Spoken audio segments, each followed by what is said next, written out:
The race is on.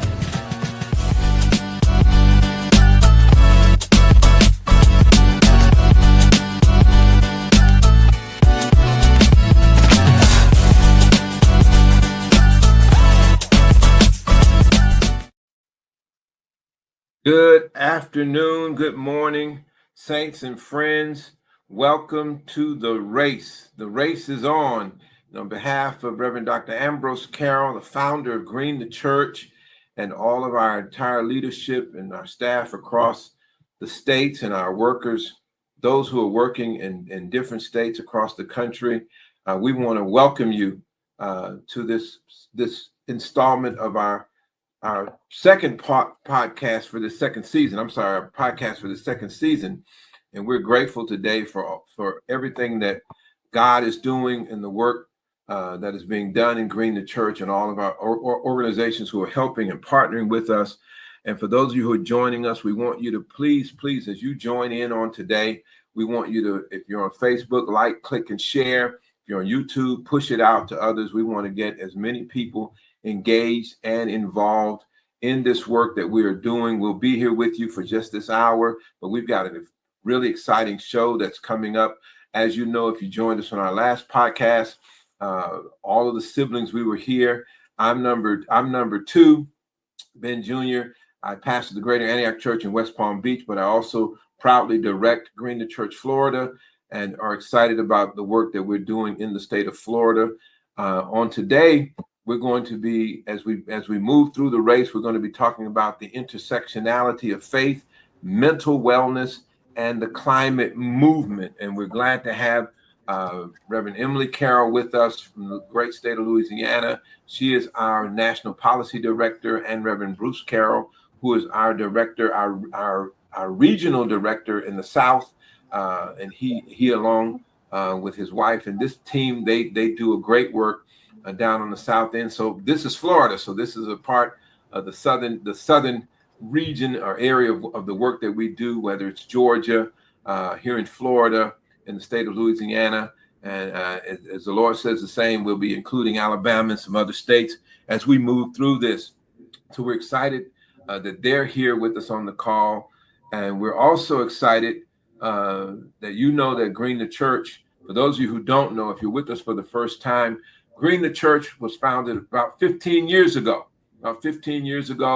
And our younger brother, Reverend Dr. Ambrose Carroll, had a vision and saw a space where the Black church needed some attention, or needed a space for the Black church to get involved in the climate initiative. One of our goals as Green the Church is to be the primary repository for the Black church community centered around faith and sustainability and issues that are related to climate, issues that are related to justice. And so we wanted to bring that to bear. And so we're here today. We have three pillars of our church. For those of you who are not here, three pillars of Green the Church. I'm going to ask Pastor Emily if she could very quickly elaborate on those, if she could, a little bit. Sure, not a problem. So we are the way we do our work, the way we do the work of Green the Church. We operate up under what we entitle as three pillars. And those three pillars include building power for change. That's the pillar or the arm where work such as action items as it relates to our legislature, as it relates to policy. That's where that type of work falls up under. One of the other pillars is promoting sustainable practices. And so when we think of promoting sustainable practices, that's everything from our community gardens, that is everything from disaster preparedness.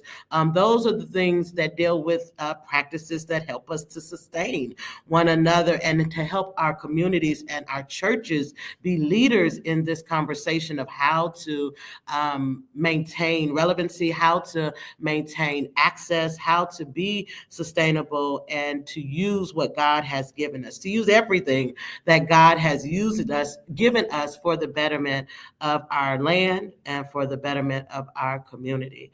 And the main pillar that we have and that we utilize is that of amplifying green liberation theology. We are a faith-based organization, and we do operate on this foundational work of what does God have to say about the environment? What does the Word of God have to say about how we are to treat our land, how we are to be servants of the land, how we're supposed to just love on people? And so our environment is everything that is around us. It is our air we breathe. It is the water that we need. It is all of those things, and it is the people.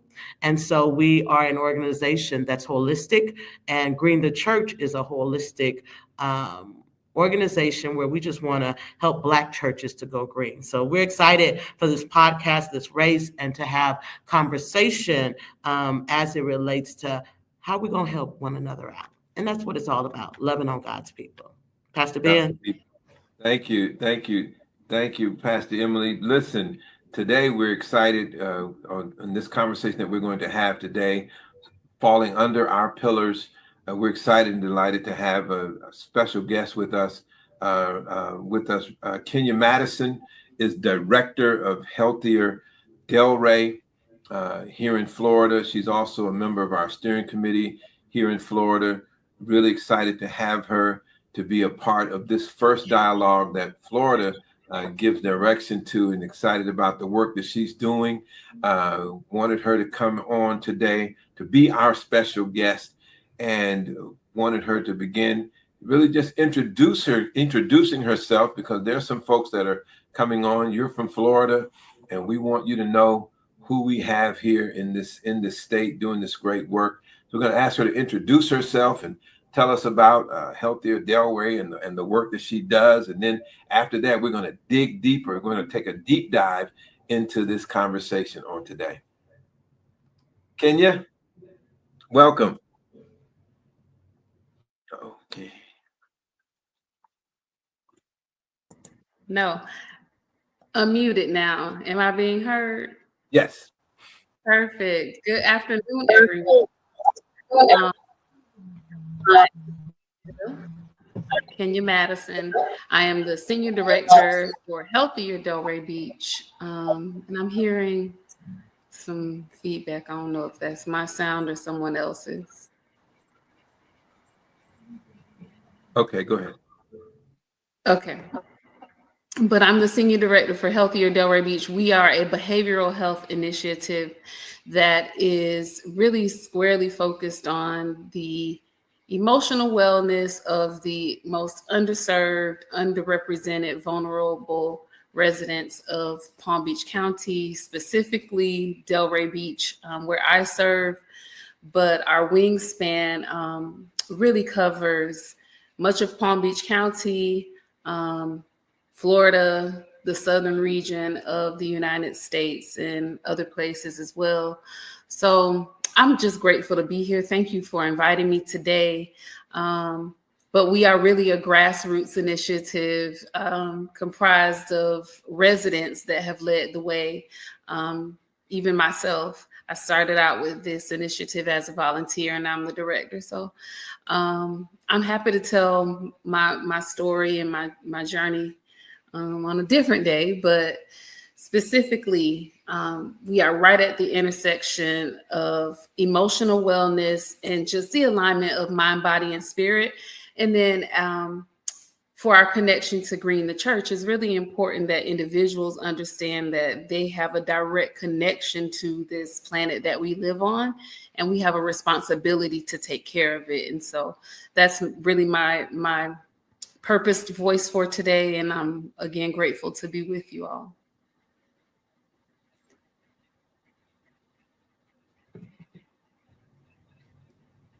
I'm sorry, I see Pastor Bruce has logged in. We're glad he's here. Of course, our regional field director, and we wanted him to say good afternoon to everyone. He's here pinch hitting, just in case I get pulled away. But we're glad he's here, and we're going to want him to say hello to us, and then we'll get started in our deep dive on this afternoon. Cool. Thank you. Good afternoon to each and every one of you. I do bring you greetings from the great state of Shreveport, of the great state of Louisiana, where I reside and pastor at the Antioch Baptist Church. I also serve as the national director for Bring the Church. Glad to have you all on today. Great. So one of the things, this conversation that we're having today, the intersectionality of faith, mental wellness, and the climate movement. That's the conversation we want to have today. But because this is an important conversation, because this podcast, this podcast, even of itself, built around this idea of the race. We understand the race, and want those of you who might be joining us for the first time, the race is being resilient.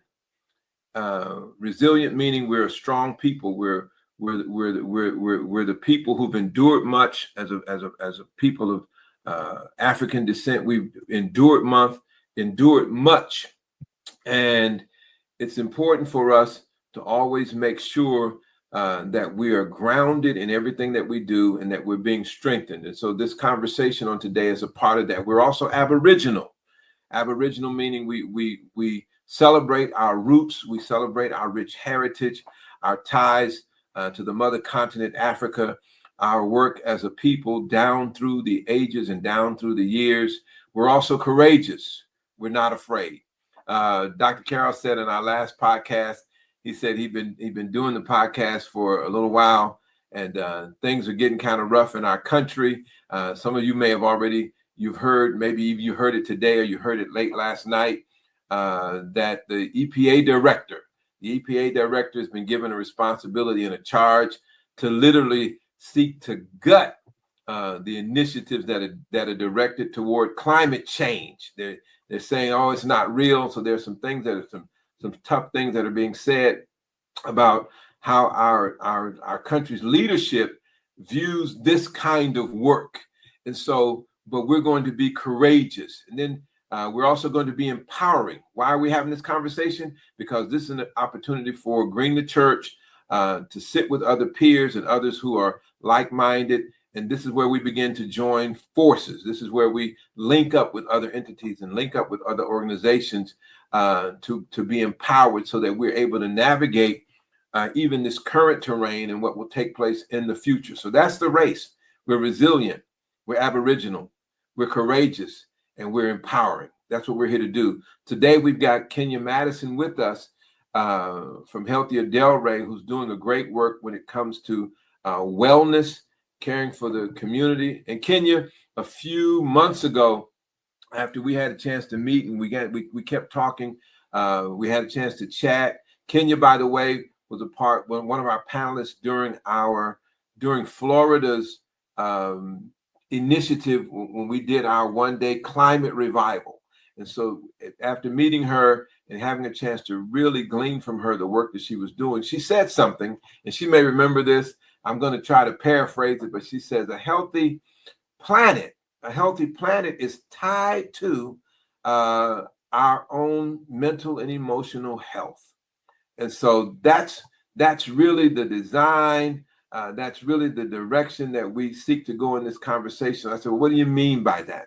So I wanted her to share how she saw that connectivity between the planet and our own mental and emotional health. Kenya, share with us. Sure. Thank you again. So the best way that I can sum that up, and I don't recall exactly what I said that day, but I'll restate the notion.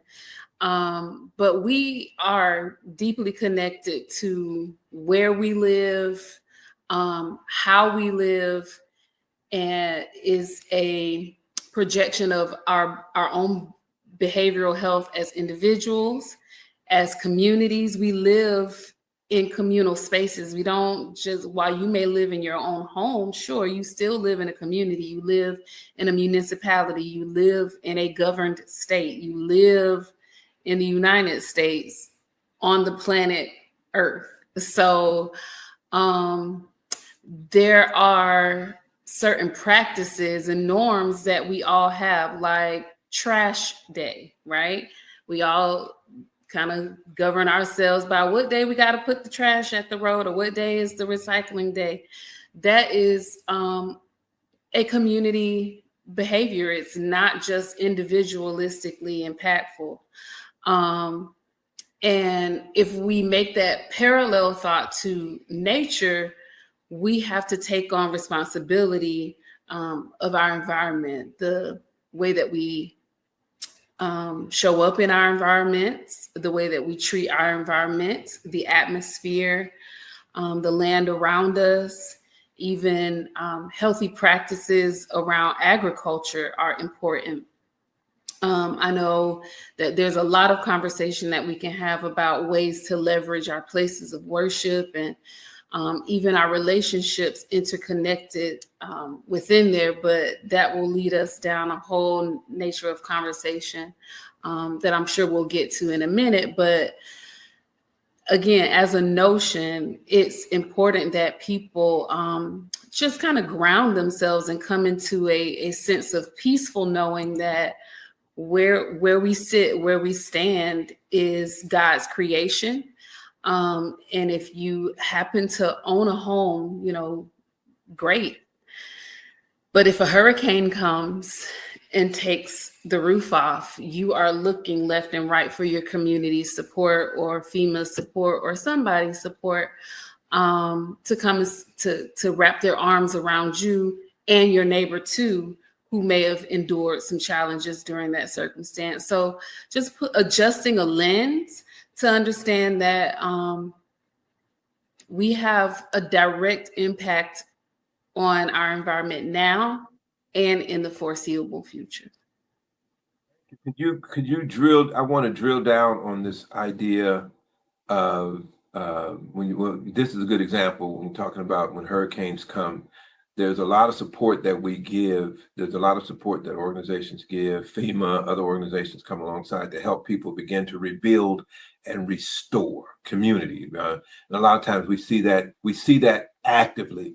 What are some of the things that perhaps we can concentrate on? We talk about how do we rebuild how do we repair emotional damage, whether it's from a hurricane, whether it's from living in an environment that is toxic. Of course, in the area in Louisiana, we have those areas, and not just in Louisiana, but even here in Florida, we have those areas where landfills have impacted the environment, and people have to live with the fear. Cancer alleys. People live with these fears of environmental impacts on their community. So in terms of wellness, I want to drill down on this idea of what are your thoughts, and anyone can jump in on this now, but what are your thoughts? I'll start with Kenya. What are your thoughts?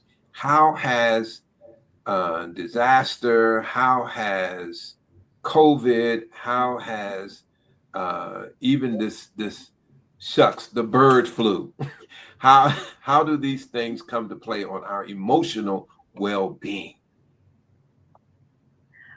I'm so glad that this is a safe space and that this conversation will live somewhere else where people who are not watching today can maybe turn back and have some guidance or direction. Thank you for asking that question. While I can share with you a story of personal impact that has my heart beating real fast when you talk about hurricanes and natural disasters, and you talk about COVID, because I have an extreme personal loss around both of those things. But the title of the podcast is Resilient, Aboriginal, Courageous, Empowering. So I am choosing to focus my emotional energy on solutions, right? Also, taking a look at the fact that you pointed out the Environmental Protection Department dismantled programs. Is that not the most backwards thinking thing that you could ever potentially do?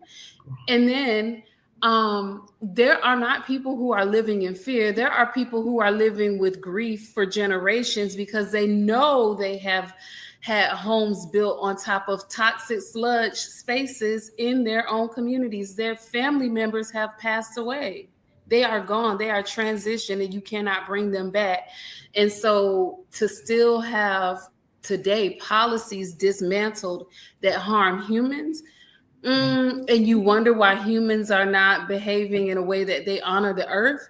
It's not a reciprocal relationship. We haven't been given a clear example of how to establish a healthy reciprocal relationship. We have destroyed and dismantled over time, even in policies, what God said, the fullness thereof. Yeah. And Take care of it. Kenya, before you talk about like solutions, I think there needs to be even some space as it relates to some definitions of what is. And some people use this terminology of eco grief. We go through hurricanes and we go through all of these extreme weather conditions because of climate change. And sometimes I don't think that a lot of people stop long enough to acknowledge the grief, the triggers, the trauma from a mental health perspective. I am now triggered whenever there is bad weather coming to Shreveport, Louisiana, because of when we had that ice storm. It did something to me in a way, because we had 9 degrees in a neighborhood that never had that, and pipes were busting left and right. So we went through the practical suffering of that, but I hadn't really spoken or thought a lot about the grief, the anxiety, the triggers that have been created because of that experience. Yeah, I do want to spend some time with solutions, but I think that just the conversation of the grief, the trauma, the mental anxiety that is caused by extreme weather, which is caused by climate change, or even polluted air, and the trauma of the fact that cancer might be next in your body because it's been in your parents, grandparents, aunts, and uncles if you grew up in the same space. So just stopping to say it, because I think sometimes when we work in it, we assume other people see it, but not all the time. And I'm glad that we as African Americans are speaking to say, hey, yeah, it brings environmental injustice, brings economic issues. It definitely brings quality of life issues. It brings health issues, but then it also brings mental health issues that it's just not spoken in that way often. Yeah. Yeah, I took off talking far and fast about it because really there is so much to be said about it, and the very important thing is that we do pause to bring some clear recognition to the impact from all points, not just, I mean, sure, we can focus on our individual states and communities where earthquakes or hurricanes or tornado alleys or even toxic atmospheric spaces, water runoff. But there are other places that are very visibly demonstrating the effects of climate change without having weather patterns or extreme weather being even associated. You know, how long have we been watching polar bears swim in melting waters? They've been showing those commercials for decades. So, you know. I wanted to add, and this is good because I wanted to add this, and I think you said it. This hopeless. There's this sense of hopelessness, and well, I'm using the word hopeless, but caring about the environment and caring about the planet seems to be the least concern, and getting to the underbelly of why we don't care about the planet. Sometimes when you talk to folks, I'll say folks who don't respect the planet are often is it a result of living through environmental duress and not seeing that government doesn't seem to care, and what is life kind of worth living? We got this whole notion now that there's no such real thing. There's no real thing of climate change isn't a real thing. It's not something that we should be concerned about.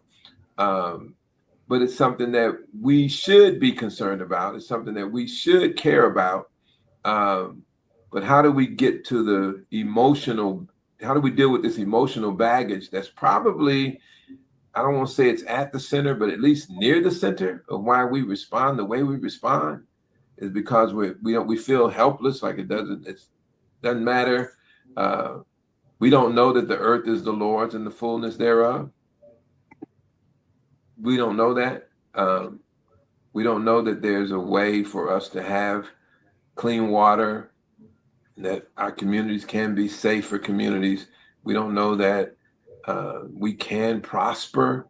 What is dragging us down emotionally, and how do we get out of this? Right? What's the way out? And how do we say, hey, this is a real problem. This is a real problem emotionally. I might have said a whole lot there. I said a whole lot there. Yeah, because when you start asking the question of how do we get out of this space, I think that the space that we are in because of the leadership within a Western civilization that feels that they are to have dominion over the land, interpretation of that scripture that really speaks to this elitist dynamic of I can do what I need to do to live and survive, and whoever suffers, suffers. I say that because Pastor Bruce once did a press conference, and one of the taglines on his press conference was, all air ain't equal, right? So what happens is that those persons who have who hold the pen to make the decisions, their quality of air is better than a lot of the masses. They don't live next to these particular landfills.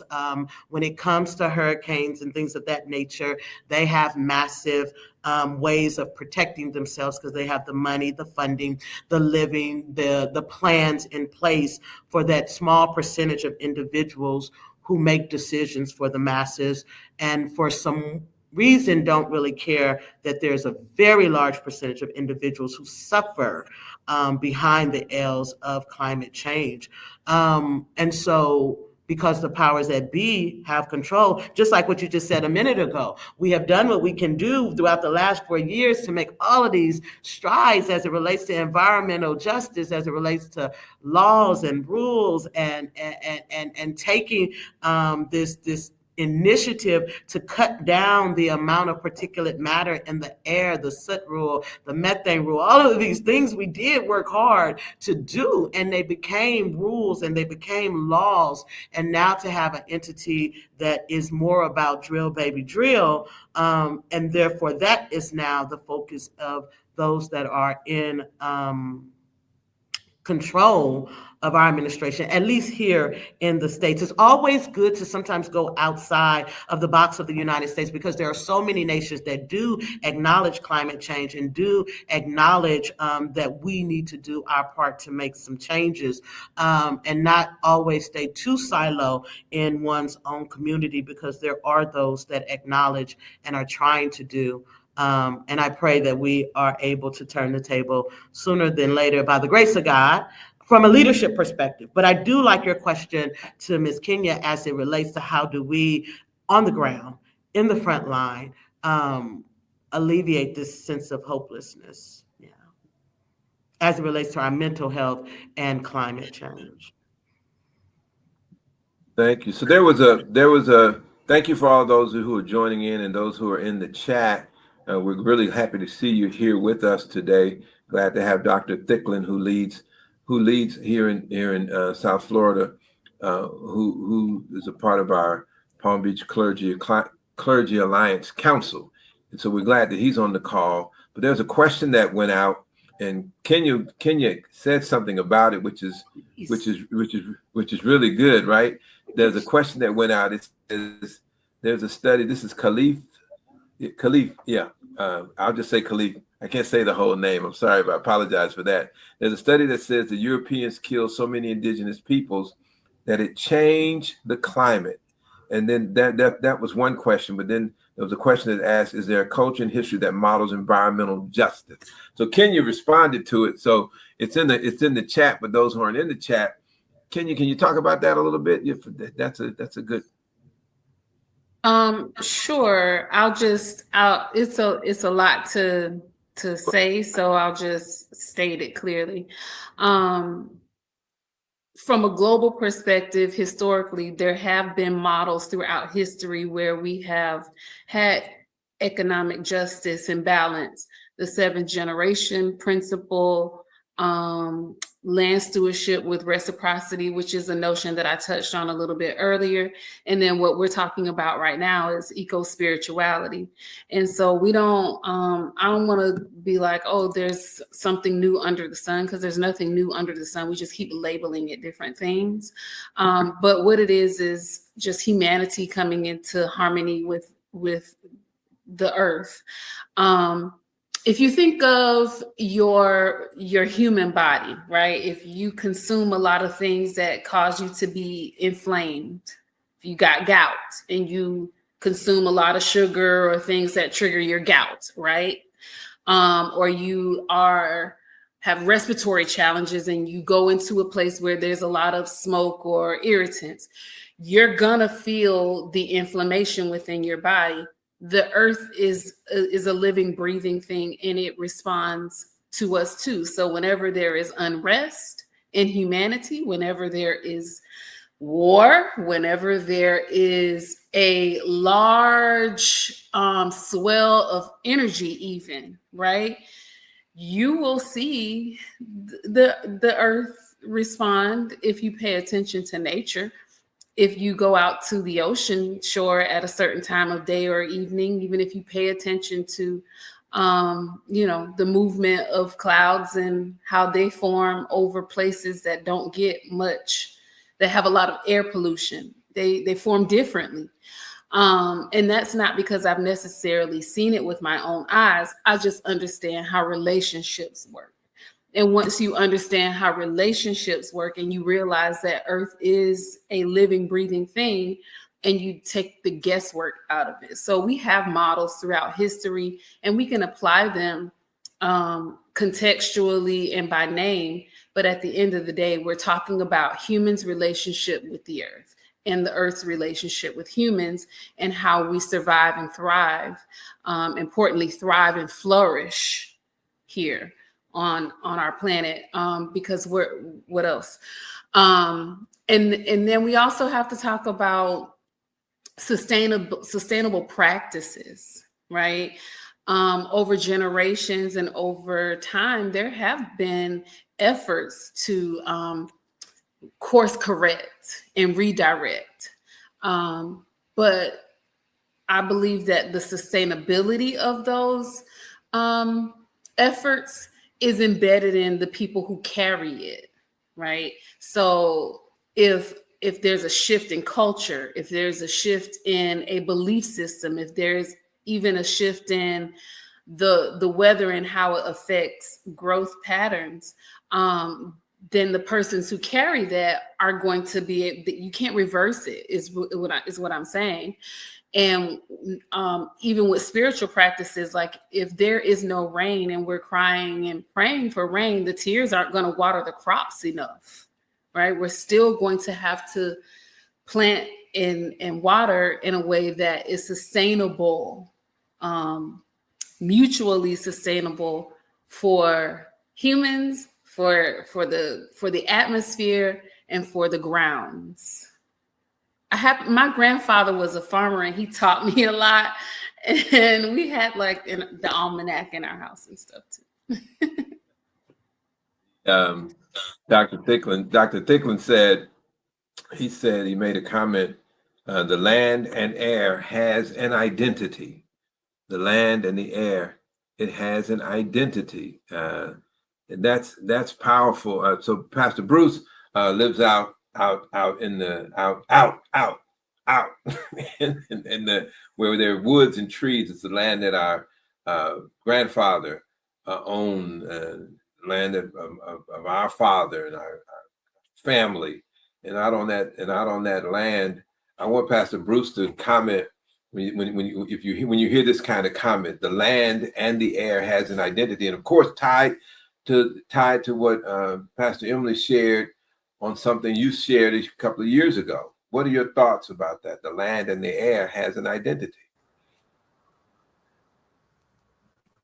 Oh man, that's good. That's a you hear me? Yeah.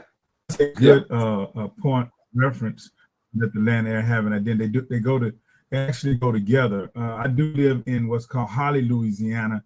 We're in the woods, but over the years, what was woods and trees, because of more people moving in, the oil and gas industry, so they cleared out a lot of trees, made some more roads, put fixed roads, and sometimes even with fixing those roads, people travel up and down those roads even more. And at the same token, they may throw trash out on the ground, or may dump, find more places to dump tires or dump refrigerators, or it brings more people up and down the road, but not really taking care of the land in which we live in. So yes, most definitely, there is a conversation, but also in that, y'all, as I think about culturally, and also think about systemically, how we kind of this the way things have always been. Even with teaching, even with sharing, taking care of the land,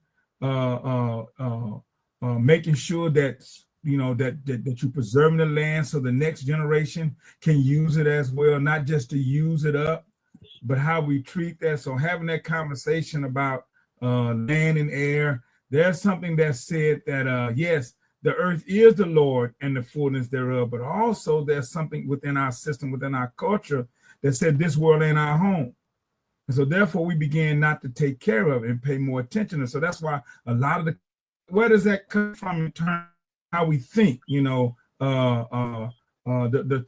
problems that have happened in our lives, the anxiety, because of the air that we breathe, all this stuff, how do we get past that and begin to say, hey, yes, we've got to take care of, yes, there are new inventive ways to say, hey, we can preserve this land, so we just can't use it and disgrade it, but the fact that we've got to learn how to sustain it. So when I hear people say, well, the Lord to take care of it, I'm like, okay, then he's giving us responsibility, that we've got to clean it up. We got to keep it clean. We've got to keep the toxins and stuff. So therefore, we got to sound the alarm when people are throwing trash out on the highway. And that same trash, when it rains, that plastic and stuff are ending up in our streams and our lakes, which come back, and then we drink that water as well. So all those kind of things to educate us. And a lot of times people don't take note of that and think of those things because that's just the way it's always been. I digress. Thank you. I kept, as you were talking, and I was paying attention and listening. I was thinking this idea, the land and air has an identity, and I thought about the word relationship. Right? There's a relationship that we have, and it is hurtful. It is hurtful to know. It is hurtful to know that there's a disregard. Right? There's a disregard, and I won't use the word disrespect. Disregard. The difference in disregarding and disrespect.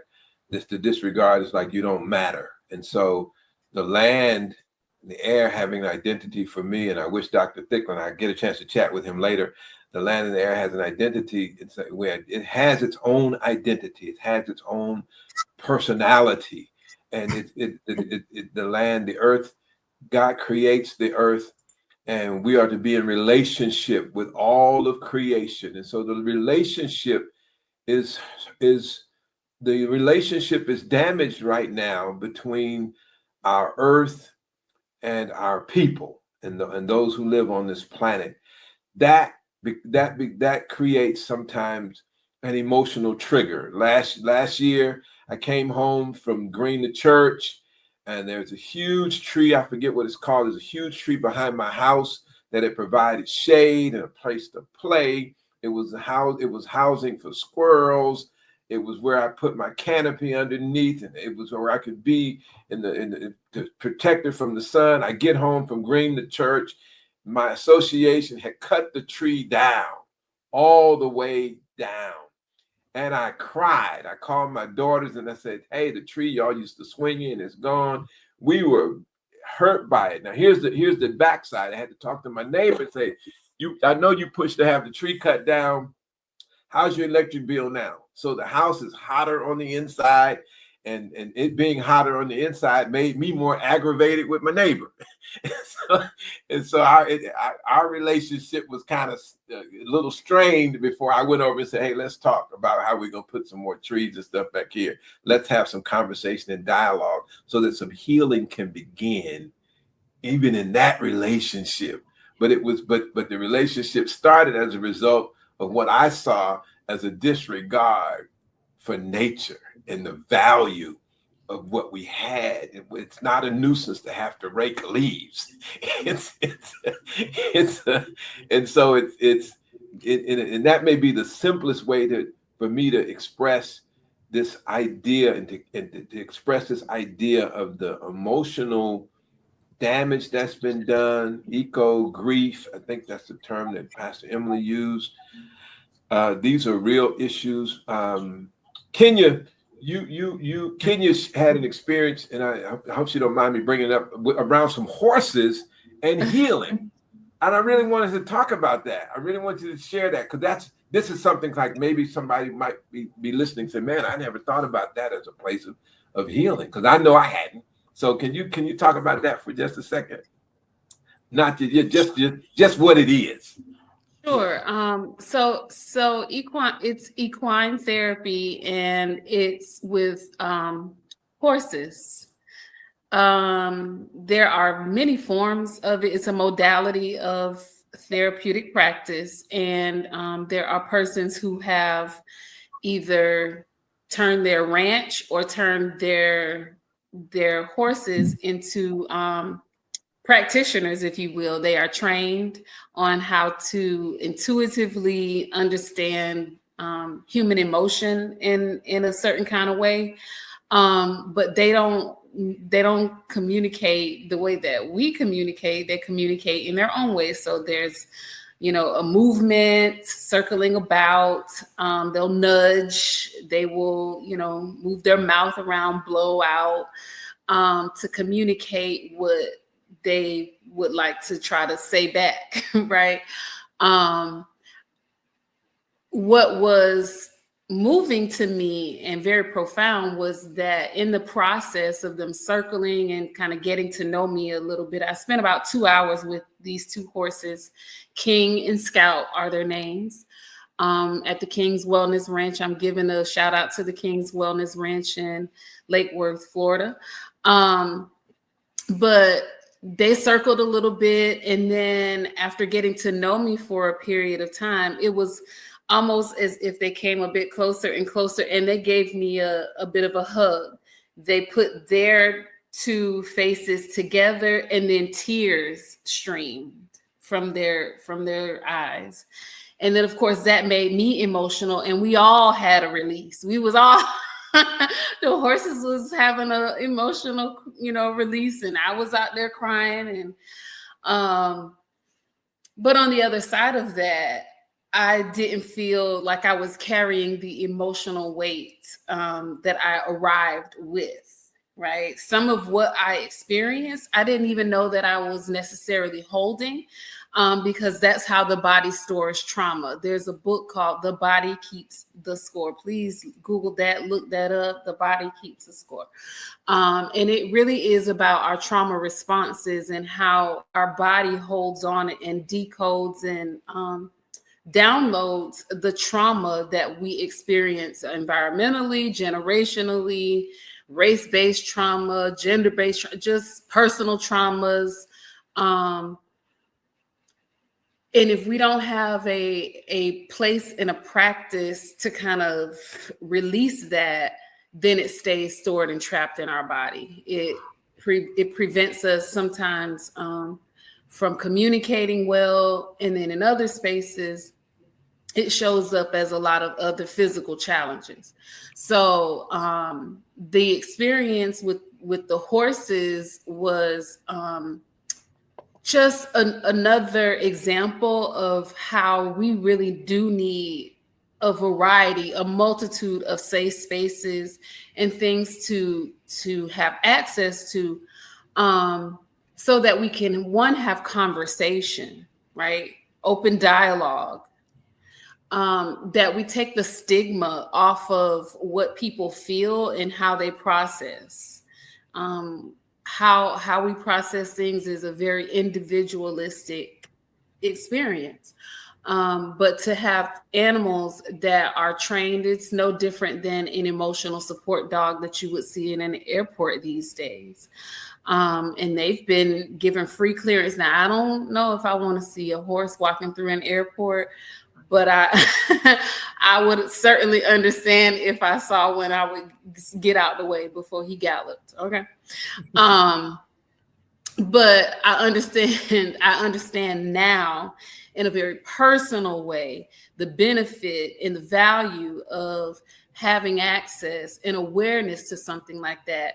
Because had I not personally, it would have just maybe been a far off notion that I couldn't speak to at all. But now I personally can. And their patterns of movement, it may be unique to how they are trained or what have you, or what they are, what emotion you are carrying.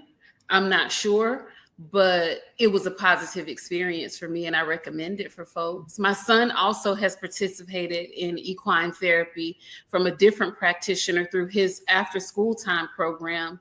And I asked him specifically to compare for me. I said, what was your experience like? And he was like, it was just cool to hang out with the horse, like to just pet the horse, and we was brushing it. So he had a whole different experience in his mind, but he's like, I want to do it again. He wasn't like skittish. He didn't run off. He was like, yeah, I was with it. And I was too, but in my own way. So it let me know that it would get a thumbs up from at least a family unit. We can say that as feedback, a family unit gave it a thumbs up.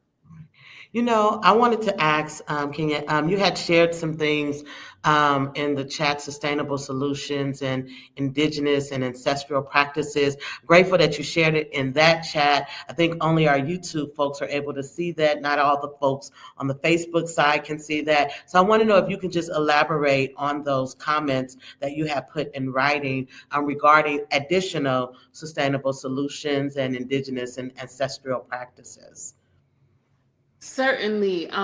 So when we're talking about healing and addressing the trauma of grief and eco stress, we've called it out already today: anxiety, depression, fear, health challenges. How do we begin to course correct? And at a later time, I will, or someone doesn't mind, to please like copy and paste what I shared, because I'm logged into YouTube here, but I can access Facebook later, because these are worthy things for people to know.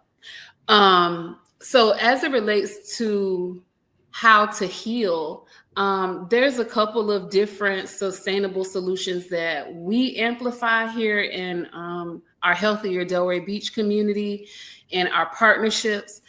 Like green spaces and healing spaces, wellness circles, mindfulness walks, walks along we are right by the ocean here. I know I'm blessed to live by the ocean. And so we have like nature walks, both at the ocean, and then there is like natural preserves and parks in our community that give us a space to just ground ourselves and go for a walk and breathe it out, right? And then when you give some facilitation to that and help guide people through maybe a mindfulness practice or breath work around a nature walk, they emerge on the other side of that saying, oh, okay, and it becomes a meaningful activity for them. So that's one example. Green spaces, nature, healing circles, of course, our counseling and talk therapy practices. The intersectionality of faith and mental health is very, very important to discuss and amplify, because when it comes to conversations around how to even manage our mental health, there are people who are still stigmatizing and labeling other people's emotions, other people's lived experiences. And it's not for us to place judgment or value judgment on. It's for us to embrace. Okay. Storytelling. I'm a storyteller. I love storytelling. I love the ability to have people share their lived experience and have it produced as kind of like this unified cultural experience, so that everybody walks away with a sense of shared understanding and even a shared vision on the other side of that, because that produces action. That produces action. Sometimes it looks like a project, an initiative, a street cleanup, a let's gather and do this or that, but it's authentic, and things that people take ownership of, they usually take better care of it. And those are all ways that we can process, places that we can process the emotions that we're holding, the grief, the feelings of loss, the feelings of anxiety, I don't know how to grow a garden, right? There is someone in your community that does, and they more than likely would love to come to your home and teach you how to plant a raised bed garden, so that you can kind of get your feet going in that direction.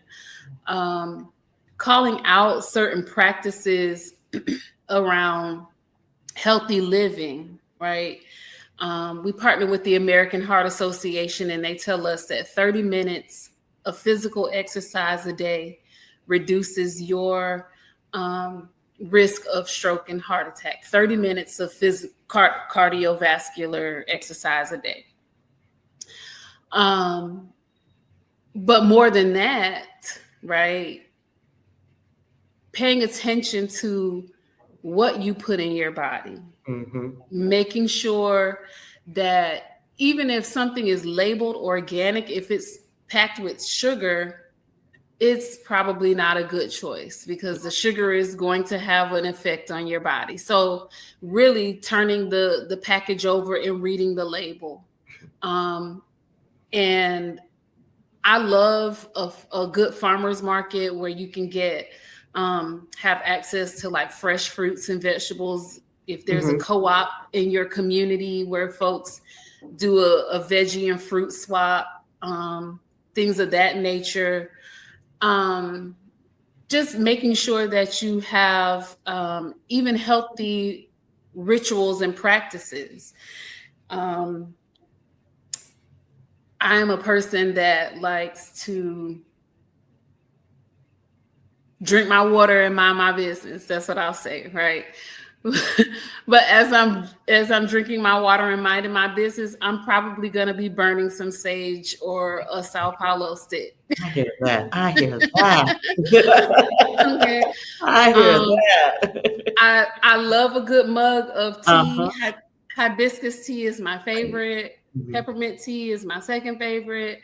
So, those are things that help us just connect with the inner self, so that we don't project out all of the impact of the trauma that we are feeling. When we feel like the weight of the world is on our shoulders, or we're going like internally, Yeah. having access to all those things that I just shared are ways to help de-escalate your emotions, help you process them in a healthy way, and then communicate them back out to someone. And also say, I need support. It's okay to say I need support. It's okay to be okay. It's okay not to be okay. Don't stay stuck there. Ask for support. Ask for help. There's spaces, plenty. Yeah. Yeah. It's just amazing, the simplicity of outside with no shoes on some grass or some dirt, and then the sun. So you got the sun and the vitamin D and what it does for your body physically, and then you have grounding yourself with literally the core of the earth. And so it's amazing, those simple things that we have at our fingertips that we can use. Thank you. Listen, we're at the 2 o'clock hour here on the East Coast. I guess we're at the 11 o'clock hour on the West Coast. We're at the 1 o'clock hour in the South, in the Midwest, South, that area down there. And this has really been rich. One of the things that we want to make sure that we do, we want to appreciate Kenya Madison for joining us on our podcast. We want to appreciate all of you who've joined us and who've been making comments, and we're glad that you're here. You've helped make this podcast that much more rich and that much more informative.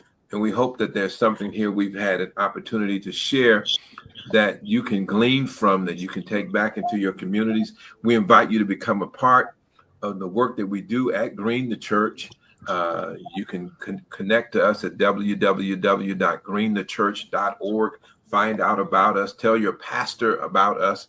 Tell your congregation, your leadership. There's so much work that we're doing, and this is just one of the many things that we're involved in that makes this work possible. We have a couple of announcements that we want to share with you before we get out of here. Our national summit is happening in October. I believe October. The dates are, somebody help me with them real fast. The dates are October 14th, 12th through the 14th. Yes, sir. In Atlanta, Georgia. There will be information available on our website soon about registration, but we're putting the information out in front of you now. Mark your calendars for October. There's also Earth Day events that are taking place. Green the Church will be involved in an Earth Day event. I believe the date, Earth Day, is April 22. Don't quote me. It is. I got it right. Yes. April 22 at the Greater Antioch Church in West Palm Beach. Plans are still being made for that. And if you'd like to participate in that in any way, please reach out to us at Greater Antioch Baptist Church, 1919 Spruce Avenue. You can catch us on our website, www.greaterantioch.org. What's the other announcements I need to share? The next podcast. Thank you. Go ahead, Emily. The next podcast. The next podcast will be, we're doing these every other week. So the next podcast will be that of March the 27th. Please mark your calendars, and we'll be here with another great conversation.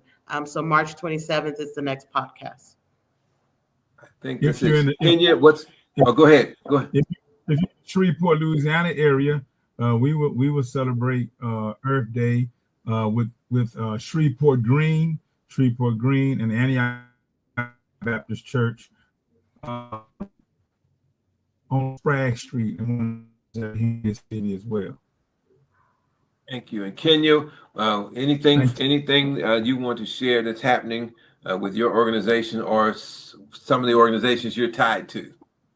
Now, Sure. And just Grateful, thankful, blessed, very much appreciating the opportunity to be in this space with you all, representing not just the 33444 zip code, but Palm Beach County, the state of Florida. Very proud to be able to hold that space.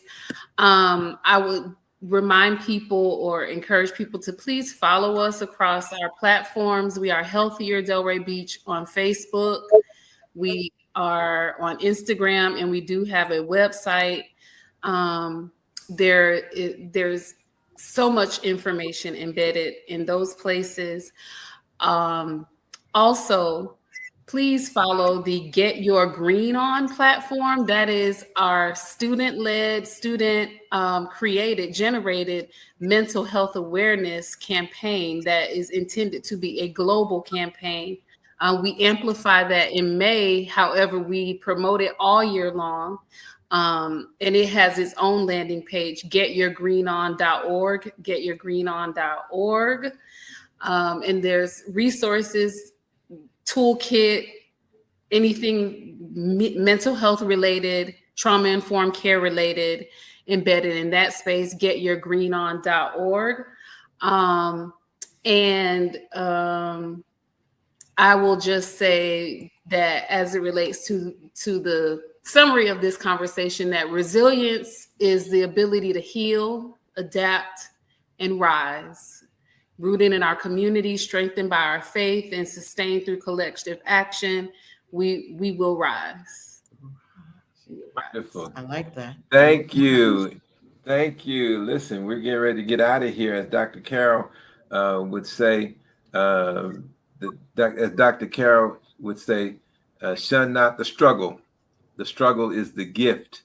The race is on. And we thank you so much for being with us. Join us in 2 more weeks, and we look forward to seeing you. Thank you so much, Kenya, for sharing with us on today. Thank you, Pastor Bruce. Thank you, Pastor Emily. God bless. God bless. That's it.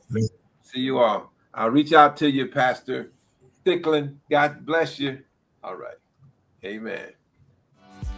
The race is on.